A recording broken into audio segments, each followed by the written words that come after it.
में हम लोगों ने मूल अधिकार अनुच्छेद 15 तक एक तरीके से उनको देख लिया था और उन आर्टिकल 15 के अंतर्गत, अनुच्छेद 15 के अंतर्गत जितने भी क्लॉज थे उनको डिटेल में हम लोगों ने स्टडी कर लिया था। तो हमारा अगला अनुच्छेद जो 16 है वो अवसर की समता, इक्वलिटी ऑफ अपॉर्चुनिटी की बात करता है।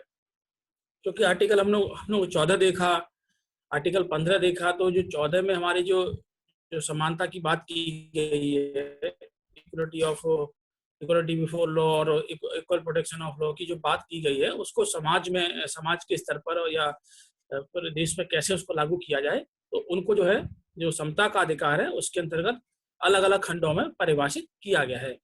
तो अवसर की अपॉर्चुनिटी भी उसी का एक भाग है। तो हमारा संविधान का आर्टिकल 16(1) ये कहता है कि राज्य के अधीन किसी पद पर नियोजन अथवा नियुक्ति के संबंध में सभी नागरिकों को समान अधिकार प्राप्त होंगे। तो जो भी भारत के जो नागरिक है, जैसे मैंने बताया 15, 16, 19, 29 और 30 जो है केवल भारतीय नागरिकों को प्राप्त है मूल अधिकार। तो जो भारत के सभी नागरिक होंगे उनको जो राज्य के अधीन जो भी पद होंगे, सरकारी पद या अन्य कोई भी जो भी पद होगा, तो उनमें नियुक्ति के संबंध में उनको समान अधिकार प्राप्त होंगे। आर्टिकल हमारा जो है 16 का जो 2 ये कहता है कि राज्य केवल धर्म, मूलवंश, जाति, लिंग, जन्म स्थान, उद्भव एवं निवास के आधार पर नागरिकों के मध्य कोई भेद नहीं करेगा। जबकि आर्टिकल 15(2) हमने देखा था कि आर्टिकल 15(2) के अंतर्गत कहा गया था कि वहां केवल 5 चीजों का जिक्र किया गया था: धर्म, मूलवंश, जाति, लिंग और जन्म स्थान। लेकिन यहाँ 2 चीजें और उसमें ऐड कर दी गई है कि राज्य जो है वहाँ जो नागरिकों के मध्य विभेद की बात थी कि एक नागरिक जो है 5 आधारों पर विभेद नहीं करेगा एक दूसरे के साथ में। लेकिन राज्य जो है यहाँ पे 2 चीजें और उसमें ऐड कर दी कि राज्य जो है वो 5 जो चीजें उनके अलावा तो करेगा ही नहीं, लेकिन 2 चीजें निवास के आधार पर और उद्भव के आधार पर भी नागरिकों के मध्य कोई विभेद वो नहीं कर सकता है। तो एक तरीके से हम यहाँ देखिए कि उद्भव भाषा का जिक्र नहीं किया गया, या निवास का जिक्र किया गया है लेकिन भाषा का जिक्र नहीं किया गया है। तो राज्य जो है नियोजन में भाषा के आधार पर कुछ जो है प्रतिबंध लगा सकता है। तो नेक्स्ट आर्टिकल हमारा ये कहता है कि संसद है राज्य के कुछ सरकारी सेवाओं में नियुक्ति के लिए उस राज्य में निवास की अर्हता भेद कर सकती है। क्योंकि जब स्वतंत्र हुआ तो भाषा के आधार पर राज्यों का गठन हुआ। तो और कुछ ऐसे भी थे भारत में जो पिछड़े हुए लोग थे और उनका जो है सरकार को सरकारी जो सेवाएं थी उनमें प्रतिनिधित्व उनका बढ़ाना था। और ऐसे लोग कहीं उस राज्य में ना जाए, दूसरे राज्य से हैं और उस राज्य में जाके सरकारी सेवा प्राप्त कर लें, जिससे उस क्षेत्र के जो लोकल लोग हैं, उस एरिया के जो वहाँ के जो रहने वाले उस राज्य के जो मूल निवासी हैं, कहीं उनके लिए रोजगार का संकट ना पैदा हो जाए। तो सरकार द्वारा जो हमारी संसद द्वारा इस संबंध में कानून बनाया गया था। लेकिन वो कानून जो है एक तरीके से उसको बाद में समाप्त कर दिया गया। 1955 के आसपास ये कानून बनाया गया था और 1976 जो है इसको 1974 में इसको समाप्त कर दिया गया। ये कानून बनाया था संसद द्वारा, लोक नियोजन अधिनियम 1957 में पारित किया गया था। कानून सिर्फ 2 राज्य जो है हमारे आंध्र प्रदेश में था और उसके बाद में ये क्योंकि आंध्र प्रदेश से तेलंगाना अलग हो गया तो तेलंगाना में, तो इस समय सिर्फ 2 ही ऐसे हमारे राज्य हैं, आंध्र प्रदेश और तेलंगाना, जिसमें निवास के आधार पर योग्यता निर्धारित की जा सकती है किसी व्यक्ति की। आर्टिकल 16 हमारा, जैसे कि आर्टिकल 15(4) में सामाजिक और शैक्षणिक दृष्टि से विशेष प्रावधान का बात कही गई है। आर्टिकल ऐसी हमारा 16(4) ये कहता है कि राज्य पिछड़े हुए नागरिकों के किन्हीं वर्गों के पक्ष में जिनका प्रतिनिधित्व तो राज्य की राय में राज्य की जो अधीन सेवाएं हैं उनमें पर्याप्त नहीं है, तो नियुक्ति या पदों में आरक्षण का प्रावधान कर सकता है। स्पष्ट है कि ये आर्टिकल है हमारा, यहाँ स्पष्ट रूप से आरक्षण शब्द की बात करता है, आर्टिकल 16(4), जबकि आर्टिकल 15 जो 4 है वहां विशेष कही गई है, वहां आरक्षण शब्द का इस्तेमाल नहीं किया गया है। तो यहाँ एक विशेष तौर पर ये जो है बिंदु नोट करने की आवश्यकता है कि 16(4) में आरक्षण शब्द का इस्तेमाल किया गया, जबकि 15(4) जो है वो आरक्षण की बात नहीं करता है, वो सिर्फ विशेष उपबंध की बात करता है। तो वो विशेष उपबंध के जो है अधीन सरकार द्वारा अनुसूचित जाति जनजातियों को शैक्षणिक और जो सरकारी सेवाओं में आरक्षण का प्रावधान किया गया। लेकिन यहाँ जो है जो पिछड़े वर्ग है या पिछड़े वर्ग का मतलब ओबीसी वर्ग से है, क्योंकि हमारा संविधान का अनुच्छेद 340 जो है वो राष्ट्रपति को यह अधिकार देता है कि जो समाज के हैं उनके लिए जो है वो राज्य पिछड़ा वर्ग आयोग का गठन कर सकता है और उसके लिए किसी अधिकारी की भी नियुक्ति कर सकता है जो उनकी स्थिति में सुधार के लिए सुझाव देगा या उनकी स्थिति में सुधार के लिए कार्य करेगा। तो इसी को आधार बनाते हुए राष्ट्रपति द्वारा 1953 में एक पिछड़ा वर्ग आयोग का गठन किया गया था, काका किलकर की अध्यक्षता में 1953 में काका किलकर की अध्यक्षता में। तो उनकी सिफारिशों के आधार पर पिछड़ा वर्ग की जो स्थिति है उसकी स्थिति में सुधार करने के लिए कुछ जो है सरकार द्वारा कुछ आवश्यक कदम उठाए गए थे।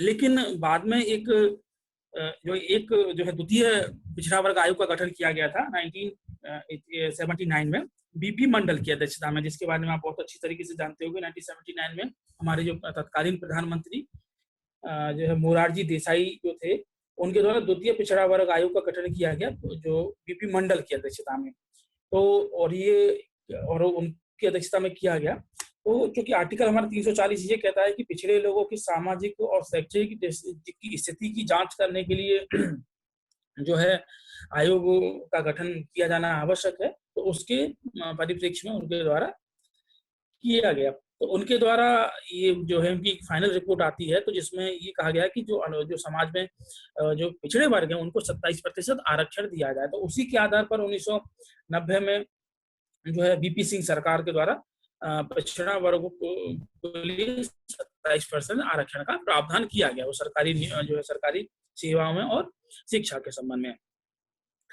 तो और नेक्स्ट आर्टिकल हमारा जो है 16(5) ये कहता है कि राज्य जो है धर्म के आधार पर एक तो राज्य को अनुमति, धर्म के आधार पर राज्य को एक तरीके से विभेद की अनुमति देता है। ये कहता है कि राज्य द्वारा निर्मित कोई ऐसी विधि जो किसी धार्मिक या सांप्रदायिक संस्था के किसी पदाधिकारी या सदस्य के रूप में किसी विशिष्ट धर्म या संप्रदाय के लोगों को ही नियुक्त किए जाने का ये कहाँ प्रावधान करती है, लागू होगी। तो इसके अंतर्गत अगर कोई ऐसी विधि है, जैसे कि हम इसको एक एग्जाम्पल से समझें कि हिंदुओं के लिए मंदिर हो गया, मुस्लिम्स के लिए मस्जिद हो गया, या कोई अन्य धार्मिक संस्थाएं भी है हिंदू मुस्लिम सिख ईसाई या जो है इन धर्मों के लिए, तो अगर जो राज्य कोई ऐसी कानून बनाता है कि जिसमें जो धार्मिक उनकी जो संस्थाएं हैं उसमें विशिष्ट धर्म का ही व्यक्ति अगर कोई नियुक्ति दी जाएगी तो इसको एक तरीके से धर्म के आधार पर विभेद नहीं माना जाएगा। अगर हम ये बात करें कि अगर राज्य ये कानून बनाता है कि हिंदू जो धार्मिक जो संस्थाएं हैं, धार्मिक जो संस्थाएं हैं,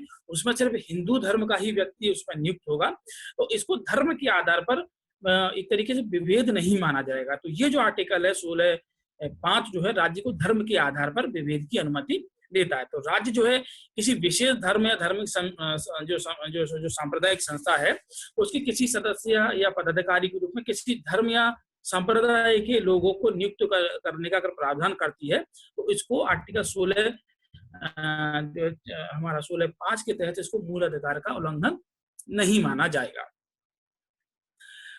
अब बात करते हैं हम लोग आगे, जैसा कि पिछले वर्ष काफी चर्चा में रहा कि जो है आर्थिक सामान्य लोग हैं उनको शैक्षिक संस्थानों और एवं जो राज्य हमारा आर्टिकल है उसके तहत राज्य की सेवाओं में 10% आरक्षण का प्रावधान किया गया। तो हाँ, स्पष्ट रूप से ये उल्लेख है कि दो चीजें यहाँ मैं बता दूं कि 124वां संविधान संशोधन विधेयक जो एक्चुअली पहले लाया जाता है, कोई भी कानून जो होता है वो विधेयक की फॉर्म में ही लाया जाता है, विधेयक के प्रारूप में ही लाया जाता है, और बाद में जब वो संसद से पारित होने के बाद में और राष्ट्रपति के हस्ताक्षर होने के बाद में वो कानून बनता है।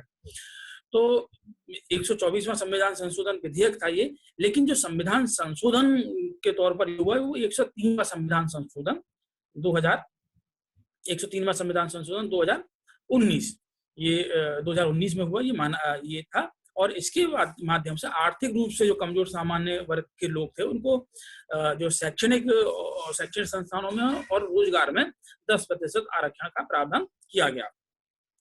क्योंकि संविधान संशोधन किया गया तो और इसके लिए संविधान में भी प्रावधान किया जाना आवश्यक था। तो हमारे जो आर्टिकल 15 और जो 16 है, 15 का जो आर्टिकल जो 4 है, ये स्पष्ट रूप से ये उल्लेख करता है कि सामाजिक और किन्हीं वर्गों के लिए जो सामाजिक और शैक्षिक दृष्टि से जो पिछड़े वर्ग हैं उनकी बात करता है। और 16 जो स्पष्ट रूप से कहता है कि जो लोक नियोजन में अवसर की समानता की बात करता है। तो आर्टिकल 15 और 16 में जो है संशोधन किए गए और दोनों में एक एक आर्टिकल जोड़ा गया। तो आर्टिकल 15 तक तो 5 तक तो हमने देखे थे। आर्टिकल 15(5) में जो है निजी शैक्षणिक संस्थानों में सामाजिक और शैक्षिक दृष्टि से पिछड़े हुए लोगों के लिए आरक्षण का जो है उनके लिए विशेष उत्पन्न आरक्षण का प्रावधान किया गया है। ऐसे ही आर्टिकल 16 15(6)(1) जोड़ा गया। तो 15(6)(1) जो आर्टिकल होता है उसमें जो राज्य को ये अधिकार दिया गया, राज्य जो है आर्थिक रूप से लिए प्रावधान लागू कर सकता है। मतलब वहां प्रावधान कर दिया गया। आर्टिकल 15(1) के माध्यम से ये प्रावधान किया कि राज्य रूप से जो कमजोर वर्ग के विशेष जो लोग हैं उनके लिए विशेष प्रावधान लागू कर सकता है।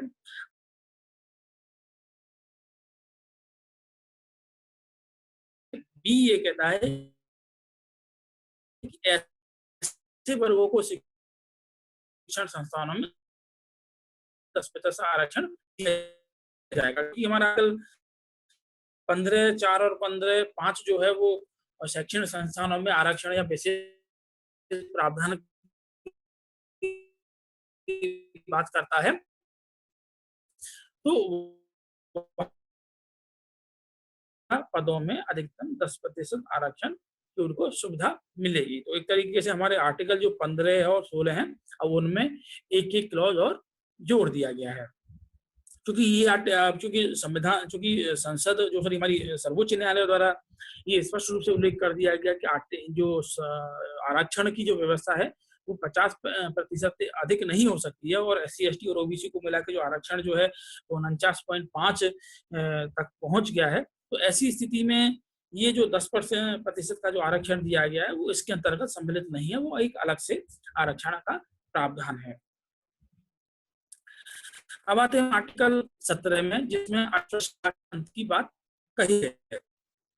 क्योंकि अगर हम भारतीय समाज की बात करें तो यहाँ पे भारतीय समाज जो है विभिन्न वर्गों और एक तरीके से विभिन्न जातियों में बटा हुआ है। भारत में असंख्य जातियां हैं और प्राचीन काल से ही हम देखें तो जो है वैदिक काल के अंत में जो है एक तरीके से जो है एक ब्रह्म पुरुष के माध्यम से जो है जातीय वर्ण व्यवस्था की उत्पत्ति बताई गई थी। और उसका आधार जो जन्म वो कर्म के आधार पर था, ब्राह्मण क्षत्रिय वैश्य शूद्र। लेकिन उत्तर वैदिक काल और जो है स्मृति काल और बौद्ध काल तक आते आते जो वर्ण थे वो जातियों के रूप में परिणित हो गए और जातियों की पहचान जो है वो जन्म के आधार पर होने लगी, जन्म के आधार को वो तरीके से होने लगी। और उसमें ही समाज में कुछ ऐसी जातियां भी उत्पन्न हुई जिनको जो है या ये कहें कि समाज में कुछ ऐसी जातियां थी जिनको अस्पृश्य का दर्जा दे दिया गया। तो अगर हम इतिहास में बात करें तो ऐसी जातियों की उत्पत्ति जो बताई गई वो वही है, वो अनुलोम प्रतिलोम विवाह से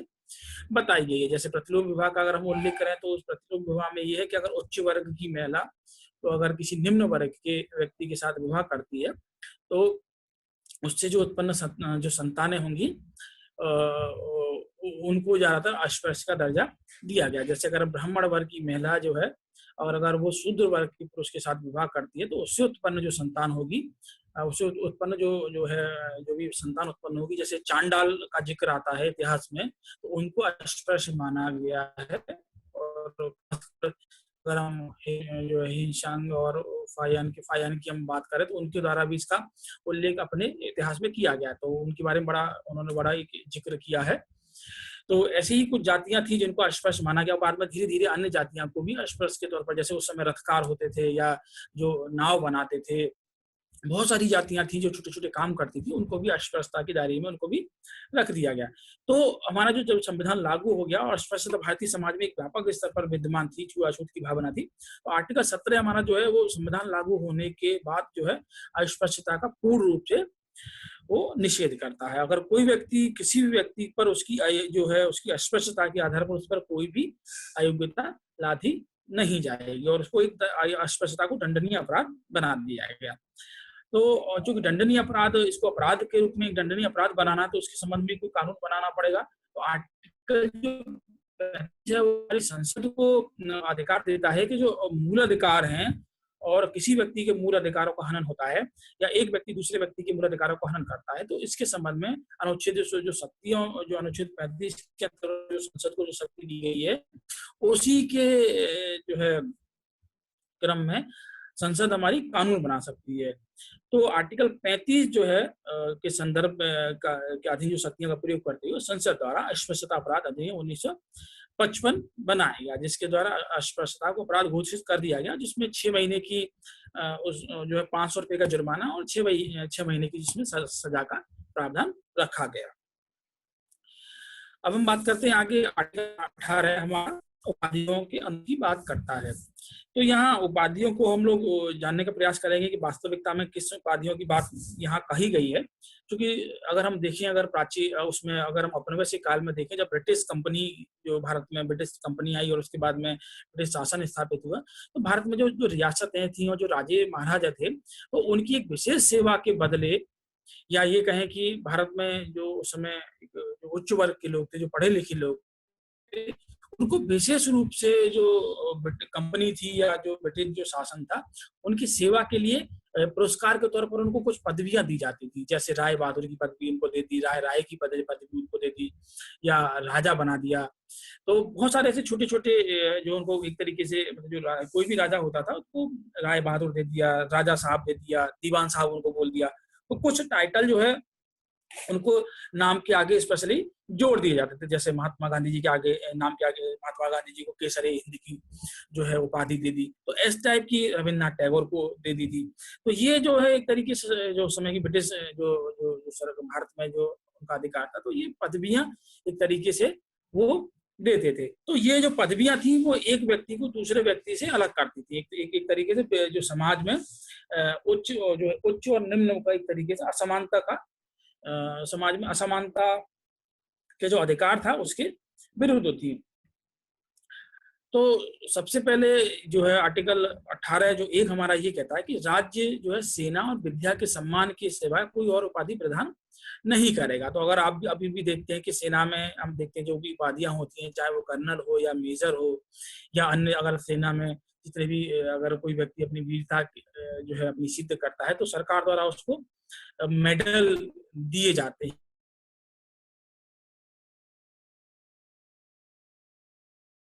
विद्या के संबंध में बात करें तो जो है साहित्य सम्मान वगैरह ये सब दिए जाते हैं। तो सेना के सम्मान में और विद्या के क्षेत्र में, सेना और विद्या के क्षेत्र में जो भी सम्मान होंगे उनको नहीं करेगा।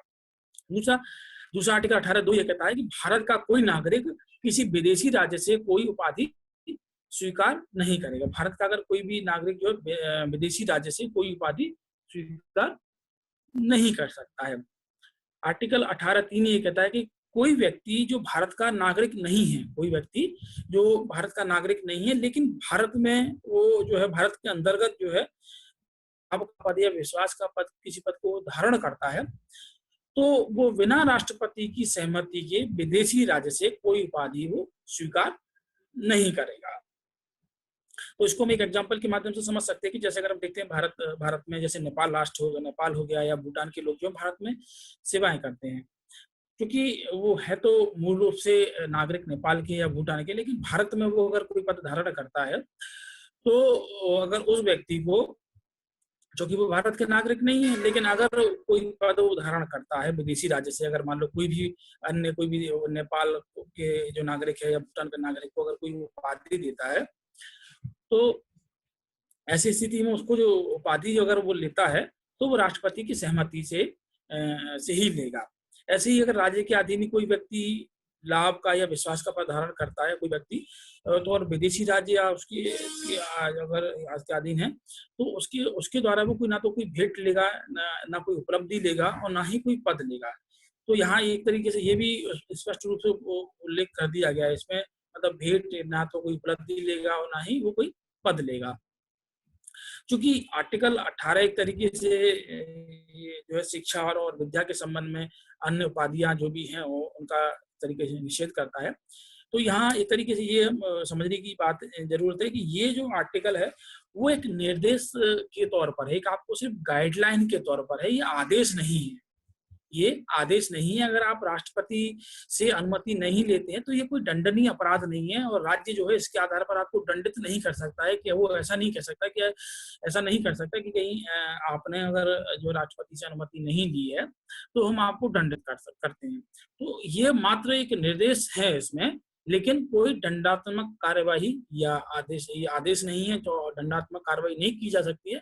लेकिन अगर संसद चाहे, अगर देश की संसद चाहे, तो अनुच्छेद जो 35 है उसके अंतर्गत जो उसको शक्तियां मिली हैं, मूल अधिकारों के संबंध में कानून बनाने का जो उसको अधिकार दिया गया है, उसका प्रयोग करते हुए वो एक जो है इसके संबंध में कानून बना सकती है। एक और दूसरी चीज इसके अंतर्गत ये उत्पन्न होता है कि विवाद ये उठता है कि जो भारत रत्न दिए जाते हैं, पद्म विभूषण दिया जाता है, पद्म श्री दिए जाते हैं, पुरस्कार दिए जाते हैं, क्या वो उपाधियों के अंतर्गत आते हैं या नहीं आते हैं? ये क्वेश्चन जो है बहुत पूछा जाता है और इसमें क्लैरिफिकेशन भी मांगा जाता है। लेकिन अगर हम देखें तो भारत में जो है भारत रत्न और ये सब परंपरा जो है स्वतंत्रता के बाद से शुरू हो गई थी, भारत रत्न देने की। बीच में इसमें ब्रेक भी हुआ था। तो जब जनता पार्टी की सरकार आई थी, इंदिरा गांधी की सरकार के बाद में, तो उनके द्वारा इन पदों को बंद कर दिया, इन ये जो अलंकरण जो दिए जाते हैं इनको बंद कर दिया था। लेकिन बाद में जब कांग्रेस की सरकार आई तो उसको दोबारा शुरू किया गया और ये एक तरीके से विवाद की स्थिति उत्पन्न हुई। तो 1996 में हमारे सर्वोच्च न्यायालय द्वारा ये स्पष्ट रूप से कर दिया गया कि जो ये हम अलंकरण जो देते हैं, भारत रत्न हो गए, पद्म विभूषण हो गए, पद्म श्री और अन्य जो ये दिए जाते हैं, ये जो है इनको उपाधि शब्द के अंतर्गत नहीं रखा जा सकता, इनको हम लोग उपाधि नहीं मानते हैं। सुप्रीम कोर्ट ने स्पष्ट रूप से उल्लेख कर दिया कि ये जो अलंकरण है ये उपाधि नहीं है। दूसरा उसने ये कहा क्योंकि इनका उपयोग जो व्यक्ति जो अलंकरण जो व्यक्ति है कि नाम के आगे या पीछे नहीं किया जा सकता। तो यहाँ सुप्रीम कोर्ट ने ये भी स्पष्ट रूप से उल्लेख कर दिया कि ये उपाधि के अंतर्गत जो भारत रत्न और जो है पद्म विभूषण, पद्म श्री सम्मान है वो अलंकरण है, वो उपाधि नहीं है। दूसरा इनका उपयोग जो है व्यक्ति के नाम के आगे या नाम के पीछे नहीं किया जा सकता है। तो दो अपने जो उन्होंने निर्णय दिया, दोनों चीजों को स्पष्ट कर दिया, तो उसके बाद से ये विवाद की स्थिति जो है एक तरीके से खत्म हो गई। किसी को कोई प्रश्न पूछना है इसमें? सर ये उपाधि क्या है सर, बताएंगे? उपाधि अभी बताई तो मैंने आपको सर, जैसे कोई उदाहरण सर।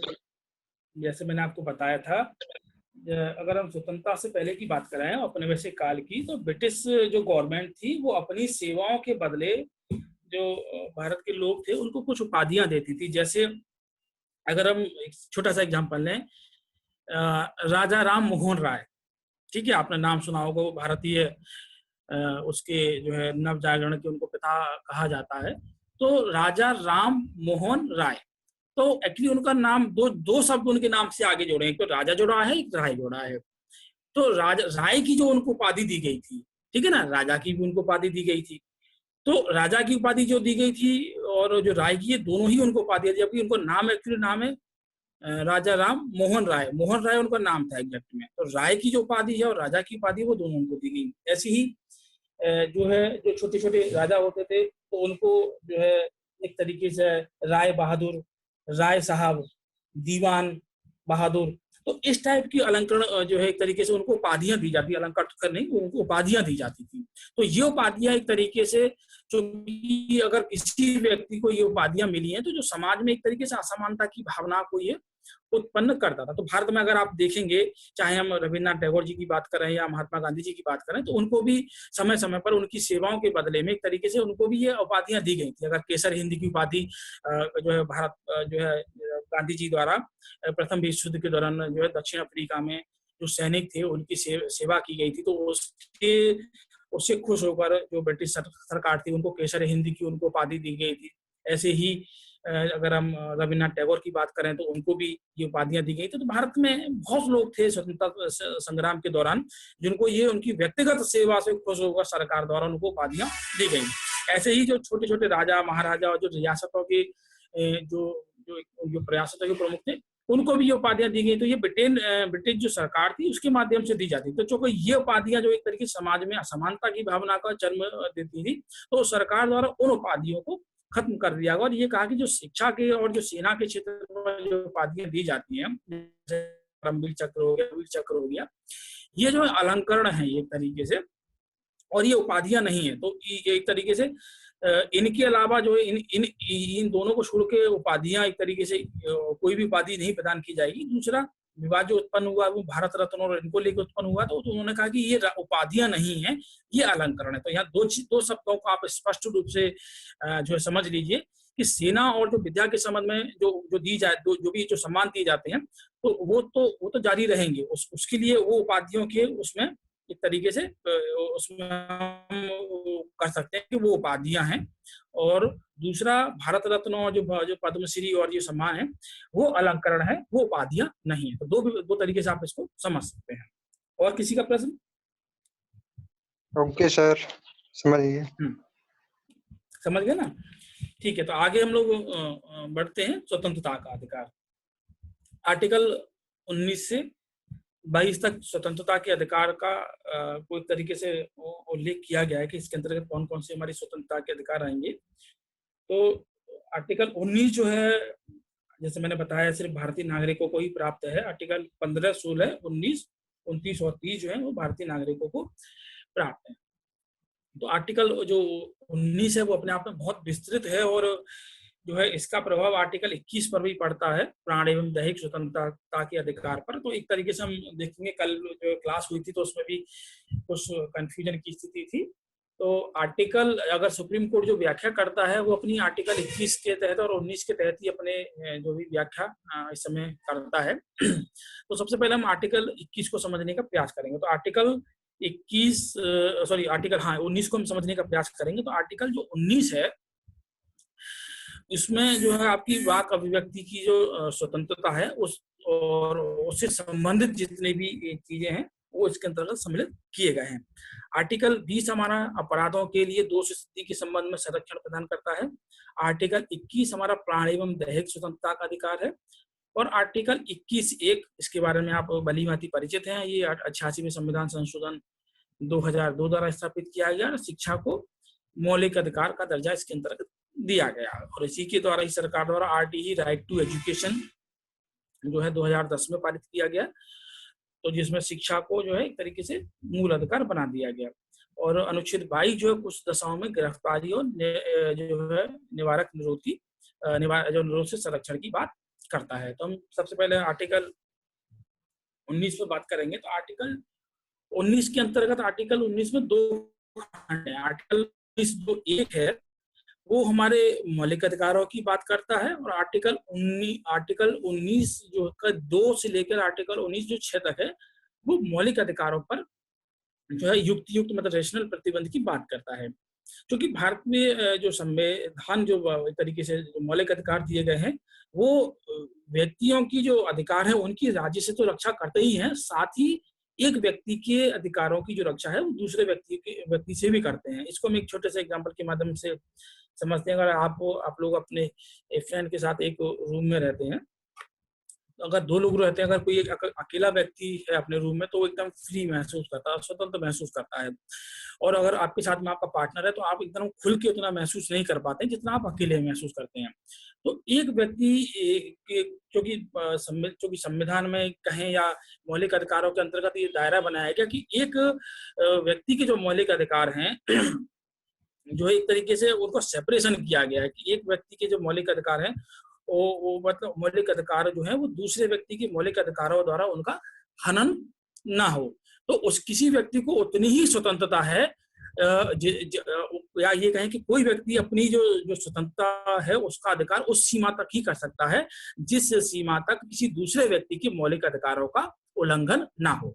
तो मैं इसको स्पष्ट दोबारा कर दूं, भारतीय संविधान के जो मूल मौलिक अधिकार हैं, मूल अधिकार हैं, जो स्वतंत्रता की जो अधिकार जो दिए गए हैं उसमें उसके अंतर्गत जो स्वतंत्रता का वो जो वर्णन किया गया है वो उस स्थिति में है कि एक व्यक्ति अपने मौलिक अधिकारों का जो उपयोग है, उनका उपयोग जो उस सीमा तक ही कर सकता है जिस सीमा तक किसी दूसरे व्यक्ति के मौलिक अधिकारों का उल्लंघन ना हो। ठीक है ना?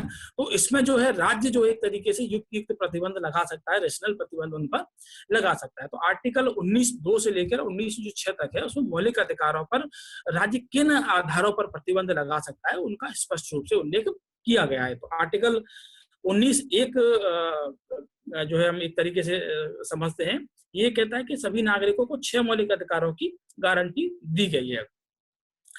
क्योंकि मैंने आपको बताया था कि भारतीय संविधान में जो मौलिक अधिकार जो थे वो 7 मौलिक अधिकार थे मूल संविधान में, और 44वें संविधान संशोधन अधिनियम 1978 के माध्यम से तो संपत्ति के अधिकार को हटा दिया गया था और उसको 300 जो आर्टिकल का है और भाग 12 में उसको एक कानूनी अधिकार बना दिया गया। तो जो संपत्ति का अधिकार था वो जो है इस आर्टिकल में भी था। मूल अधिकार जो स्वतंत्रता का अधिकार था उसमें भी संपत्ति के धारण का अधिकार सम्मिलित था। तो वो जो है वो यहाँ से वो एफ के अंतर्गत आता था, 19(1)(f) के अंतर्गत, तो वो हटा दिया गया। अगर हम बात करें 6 से पहले वो आर्टिकल था तो वो हटा दिया गया है। तो हमारा सबसे पहला 19(1) का ये कहता है कि वाक्य एवं अभिव्यक्ति की स्वतंत्रता। दूसरा ये कहता है कि शांतिपूर्ण एवं निरायुध सम्मेलन करने का अधिकार। गा ये कहता है संगम, संघ या सहकारी समितियों को बनाने का अधिकार। घा ये कहता है कि भारत के राज्य क्षेत्र में सर्वत्र अबाध संचरण का अधिकार। ये घा के बाद डा है, और भारत के राज्य क्षेत्र के किसी भाग में निर्बाध घूमने और बस जाने या निवास करने का अधिकार। और छा ये कहता है कोई भी आजीविका, व्यापार या कारोबार करने का अधिकार। तो ये अधिकार हमको जो स्वतंत्रता के अधिकार, जो 6 अधिकार है मौलिक अधिकार के रूप में स्वीकार किए गए हैं, लेकिन साथ में ही ये जो अधिकार हैं उनका उनका उनका उपभोग जो है हम कुछ प्रतिबंधों के साथ में ही कर सकते। तो आर्टिकल, क्योंकि आर्टिकल का वाक्य एवं अभिव्यक्ति का जो अधिकार है वो अपने आप में बहुत विस्तृत अधिकार है, और ये अधिकार जो है वो आर्टिकल 21 के तहत ही हम लोग उसको जो है कर सकते। तो हम ये आर्टिकल 19 का पर हम लोग चर्चा करेंगे। सबसे पहले तो भारत के जो सभी नागरिकों को वाक्य एवं अभिव्यक्ति की स्वतंत्रता प्रदान की गई है। तो यहाँ विचारों को अगर हम देखें, वाक्य एवं अभिव्यक्ति का आप मतलब फ्रीडम और एक्सप्रेशन, मतलब वाक और अभिव्यक्ति। तो एक्सप्रेशन आप जो है अपने विचारों, अपने दृष्टिकोणों को व्यक्त करने का अधिकार है। तो आप इसको चाहे विचारों को व्यक्त करने के जितने भी साधन हैं वो सब इसके अंतर्गत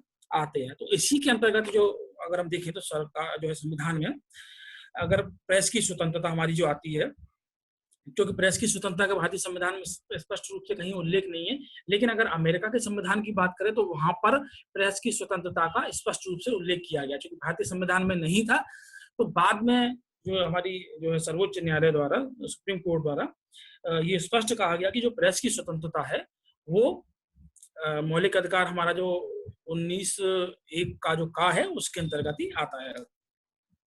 अभी तक जो है सामान्य रूप से व्यक्तियों को ध्वज फहराने का अधिकार प्राप्त नहीं था। तो भारत संघ बनाम नवीन जिंदल 2004 के केस में ध्वज फहराने का भी अधिकार जो है समान रूप से सभी नागरिकों को दिया गया। वाणिज्यिक भाषण की स्वतंत्रता। तो वाणिज्यिक भाषण का मतलब यहाँ विज्ञापन की स्वतंत्रता से हो गया। आप लोग देखते हैं टीवी पे, चाहे कोई भी कंपनी हो, जो भी कोई भी व्यक्ति हो, तो वो स्वतंत्र रूप से अपने प्रचार कर सकता है। तो यहाँ वाणिज्यिक भाषण का मतलब हो गया प्रचार की स्वतंत्रता। तो जानने का अधिकार, राइट टू नो है। कल जो है कल क्लास में थोड़ा सा इसी को लेके एक विवाद की स्थिति थी, तो मैं इसको क्लियर कर देता हूँ। आर्टिकल 19 का के अंतर्गत जानने का अधिकार, राइट टू नो है, दिया गया है।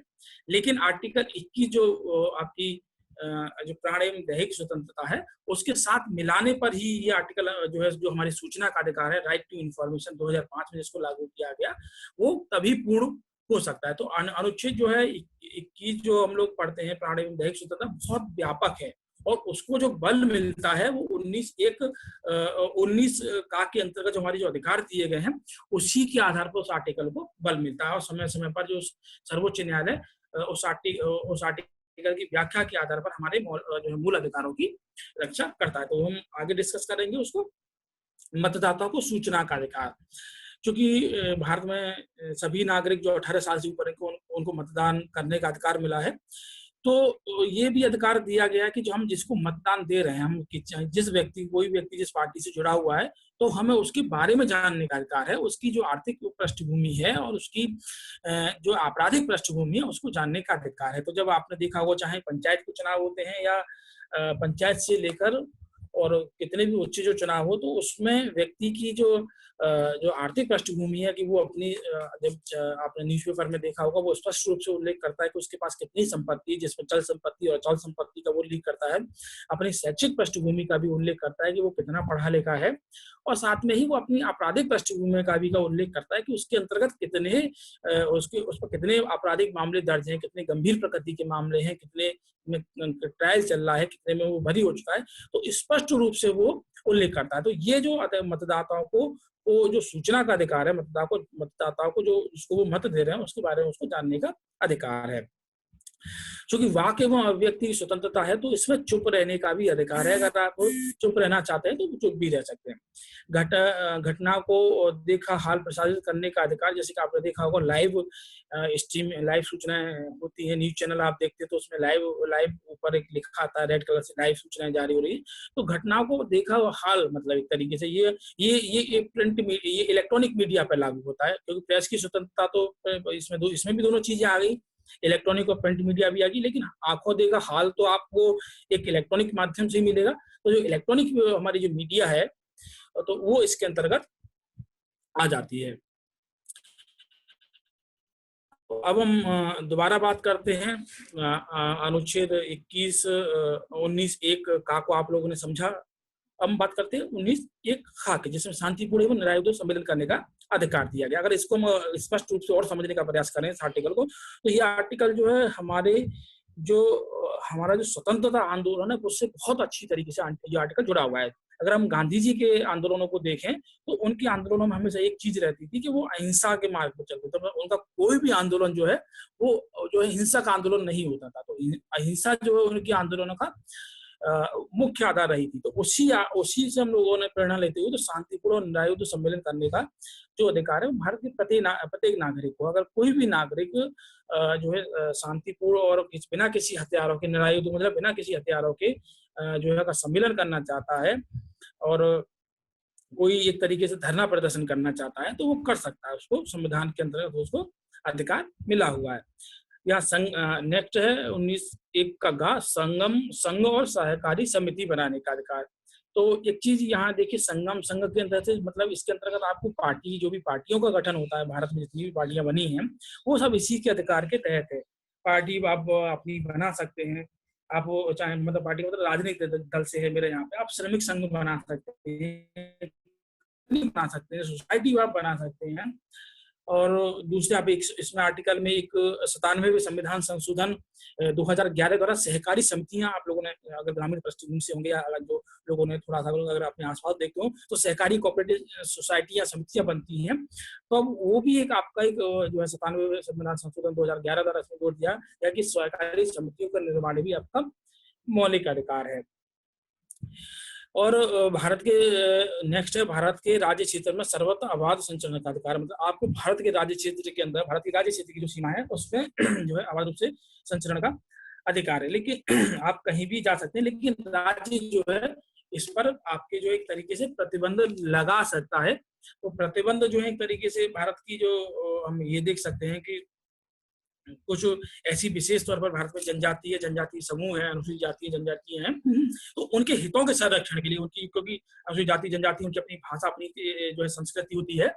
और इसको एक आप एक एग्जांपल के माध्यम से समझे, जैसे अंडमान निकोबार की लास्ट ईयर एक केस आया था, अंडमान निकोबार की जनजाति द्वारा एक विदेशी जो व्यक्ति उनकी जनजाति क्षेत्र में प्रवेश करने की उसने कोशिश की थी, तो उसकी जो है हत्या कर दी गई थी। तो चूंकि सरकार द्वारा ये भी प्रयास किया गया कि जो अनुसूचित जाति जनजाति हैं, बाहरी लोग जो है उनकी जो संस्कृति है उसमें हस्तक्षेप ना करें, तो सरकार द्वारा ऐसे क्षेत्रों में उनकी संस्कृति को बचाने के लिए प्रतिबंध लगाया जा सकता है। भारत के राज्य क्षेत्र में किसी विभाग ने निर्बाध घूमने, और एक तरीके से ये घूमने का नहीं आएगा इसमें, ये भारत के राज्य क्षेत्र के किसी भाग में बस जाने या निवास करने का अधिकार है। ये यहाँ ऐड गलत हो गया है, इसको काट लीजिएगा। भारत के राज्य क्षेत्र के किसी भाग में बस जाने या निवास करने का अधिकार।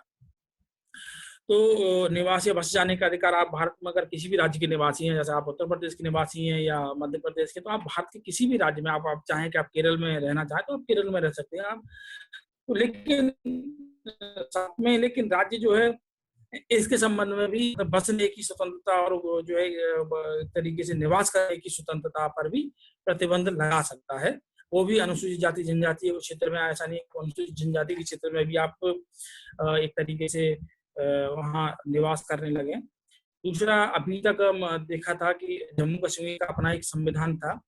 जम्मू कश्मीर के जब संविधान एक तरीके से भारत सरकार द्वारा जो अधिसूचना जारी करने से पहले निलंबन करने से पहले, तो वहां पर भी एक तरीके से ये एक तरीके से अपवाद था कि भारत के कोई भी अन्य निवासी जो है भारत के जम्मू कश्मीर को छोड़कर वहां पर कोई अचल संपत्ति का क्रय नहीं कर सकता था, और ना ही वहां कोई स्थायी रूप से रह सकता था। तो जो एक तरीके से आपने देखा होगा कि जम्मू कश्मीर में जो वहां के जो सिर्फ जम्मू कश्मीर के जो निवासी थे वही संपत्ति का, अचल संपत्ति मतलब जमीन का क्रय कर सकते थे।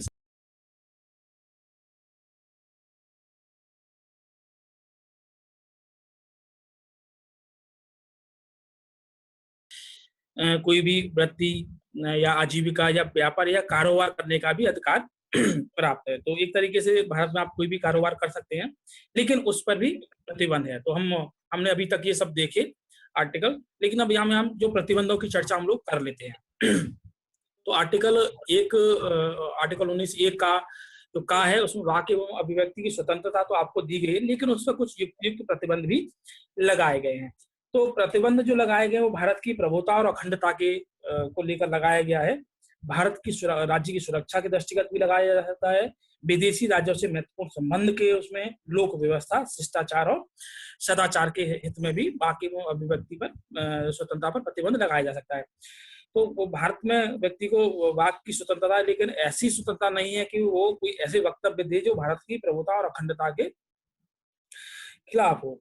दूसरा, राज्य की सुरक्षा की दृष्टिगत अगर कोई व्यक्ति को अगर वहां के व्यक्ति की स्वतंत्रता है, अगर वो भाषण दे रहा है तो भाषण में वो ऐसे भाषण नहीं दे सकता, भड़काऊ भाषण नहीं दे सकता, जिससे जो भारत में अगर ये कहें हमारे देश में या राज्य में सांप्रदायिक या किसी क्षेत्र विशेष में सांप्रदायिक भावनाएं भड़कें। तो एक तरीके से जब सांप्रदायिक भावना भड़केंगी तो वो राज्य की सुरक्षा के लिए भी खतरा उत्पन्न हो सकता है। तो राज्य जो वाक्य व्यक्ति की स्वतंत्रता पर राज्य की सुरक्षा के संदर्भ में भी वो है उस पर युक्त प्रतिबंध लगा सकता है। ऐसी लोक व्यवस्था। सर, मानहानि का केस क्या इसी पे होता है? क्या मानहानि का केस सर होता है जो? नहीं, वो अलग है। मानहानि वाला जो केस है वो अलग तरीके से है, लेकिन यहाँ ये राज्य के संबंध में, यहाँ राज्य की बात हो रही है, ठीक है ना। राज्य प्रतिबंध लगा सकता है, व्यक्ति अच्छा। नहीं, व्यक्ति के लिए बात नहीं हो रही है यहाँ पे, व्यक्ति जो उसके अंतर्गत नहीं है वो।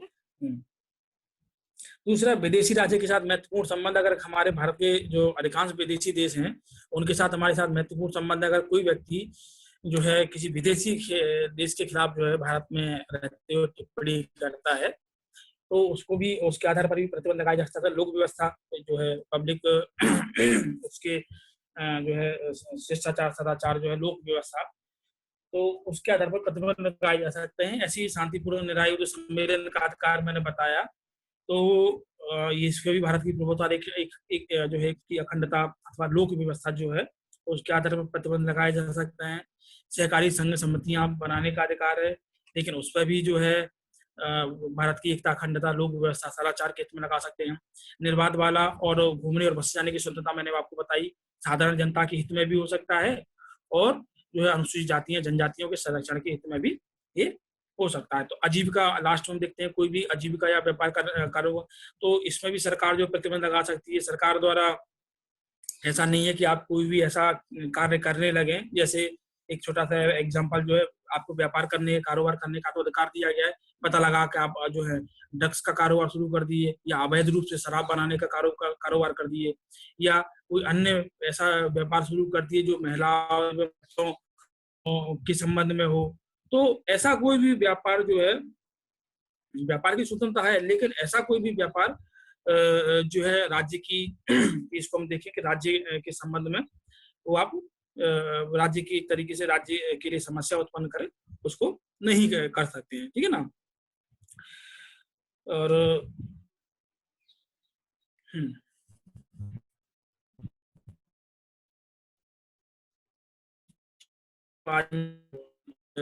देखते हैं इसके संबंध में। अब किसी के कोई प्रश्न हो तो वो पूछ लीजिए।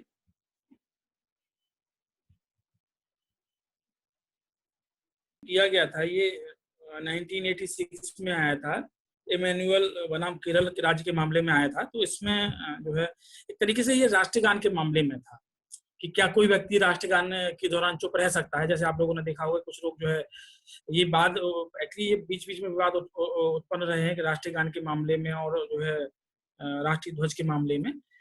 तो कोई व्यक्ति अगर वो चाहे मतलब खड़ा तो हो सकता है, स्पष्ट रूप से उल्लेख किया गया कि आपको खड़ा होना ही होना है। संविधान जब जो है राष्ट्रीय गान जब बजेगा तो आप जो है चुप रहेंगे, मतलब सॉरी खड़े रहेंगे। लेकिन उसके अंतर्गत ये भी है कि अगर आप ना बोलना चाहें तो आप नहीं भी बोल सकते, मतलब आप जो एक शांत मुद्रा में आप खड़े रहते हैं तो वो भी जो है एक तरीके से मान है। तो चुप रहने उस दौरान भी आप जो है एक तरीके से चुप रह सकते हैं। तो चुप रहने का अधिकार जो है बेसिकली वो राष्ट्रीय गान से संबंधित है आपका अधिकार।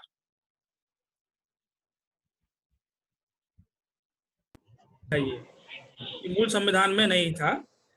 हाँ, क्योंकि ये चीजें मूल संविधान में नहीं थी, लेकिन बाद में क्योंकि ये भारत सरकार के सामने नवीन जिंदल केस में 2004 में आया था, और पहले भी प्रयास होते रहे थे कि व्यक्तिगत स्तर पर भी ध्वज फहराने का अधिकार दिया जाए, लेकिन बाद में नवीन जिंदल के केस में ध्वज फहराने के अधिकार को व्यक्तिगत अधिकार के तौर पर दे दिया गया। कोई भी व्यक्ति जो है वो ध्वज फहरा सकता है। पहले ये जो था एक तरीके से जो है आपका व्यक्तिगत तौर पर नहीं था, तो और ना ही पहले मूल संविधान में था कि ध्वज फहरा सकते हैं, लेकिन अब एक तरीके से इसको आपके मौलिक अधिकार के तौर पर उसको सम्मिलित कर लिया गया है कि आप ध्वज फहरा सकते हैं, ये आपका अधिकार है। ये ओके सर। ये सारे ये पार्लियामेंट ही बना सकती है या फिर सुप्रीम कोर्ट भी बना सकता है? नहीं, एक्चुअली होता क्या है कि जैसे कि आपके मौलिक अधिकार का आपका हनन हुआ, ठीक है ना, तो आप जाएंगे कहाँ? आप जाएंगे सुप्रीम कोर्ट जाएंगे। तो क्योंकि मैंने जो पहली क्लास मैंने ली थी तो मैंने एक तरीके से उसमें यही आपको बताया था कि हम जो संविधान को एक पुस्तक के रूप में नहीं देखते। संविधान जो आर्टिकल 395 जो बनाए गए वो तो बनाए गए हैं, लेकिन संसद द्वारा जो संशोधन किए जाते हैं और हमारी जो सर्वोच्च न्यायालय उसके द्वारा समय समय पर जो संविधान है उसकी व्याख्या की जाती है, तो उसको भी हम संविधान के तौर पर ही उसके अंतर्गत उसको देखते हैं। तो अब होता क्या है कि संविधान में हमारे बहुत सारी चीजें साइलेंट हैं, बहुत सारी चीजें ऐसे फीचर्स जो हैं वो साइलेंट हैं, जो स्पष्ट रूप से मतलब उल्लेख नहीं किए गए। वो भविष्य के लिए हमारे जो संविधान निर्माता थे उनके द्वारा भविष्य पर छोड़ दिए गए कि इसमें क्या परिस्थितियां बनेंगी, क्योंकि संविधान का जो उसके निर्वचन की जो उसकी अंतिम व्याख्या करने का अधिकार जो है वो सुप्रीम कोर्ट के पास में है। तो सुप्रीम कोर्ट जो परिस्थितियों के आधार पर उसके निर्वचन और उसके संविधान की व्याख्या करता है। तो अगर किसी को लगता है कि ऐसा ही कोई ऐसा अधिकार जो है और उसकी उसकी साइलेंट फीचर के अंतर्गत वो है, तो सुप्रीम कोर्ट जो है उसकी व्याख्या करता। तो ऐसे ही अधिकार बहुत सारे थे, जैसे प्रेस की स्वतंत्रता, अभी तक भारतीय संविधान में उल्लेख नहीं था, तो प्रेस की स्वतंत्रता का स्पष्ट रूप से उल्लेख जो है कर दिया गया कि प्रेस की स्वतंत्रता भी इसके अंतर्गत है।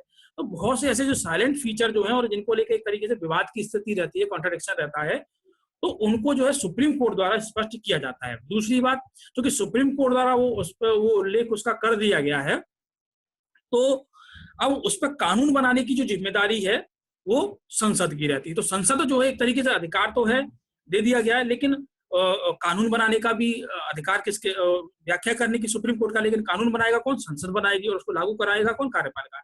तो ऐसे भारतीय संविधान जो कि सुप्रीम कोर्ट ने ये व्याख्या कर दी कि राइट टू नो मतलब आपको जानने का अधिकार है, लेकिन अब आप जानेंगे कैसे, क्योंकि कोई कानून ही नहीं है। तो उसी के परिप्रेक्ष्य में जो है सरकार द्वारा राइट टू इंफॉर्मेशन एक्ट लाया गया, सूचना का अधिकार लाया गया। तो कानून बनाने का काम तो संसद का है, लेकिन व्याख्या करने का अधिकार कि उसके अंदर वो चीज सम्मिलित है, वो जो है हमारी संसद को है। ठीक है, और कोई आगे समझ में आपको?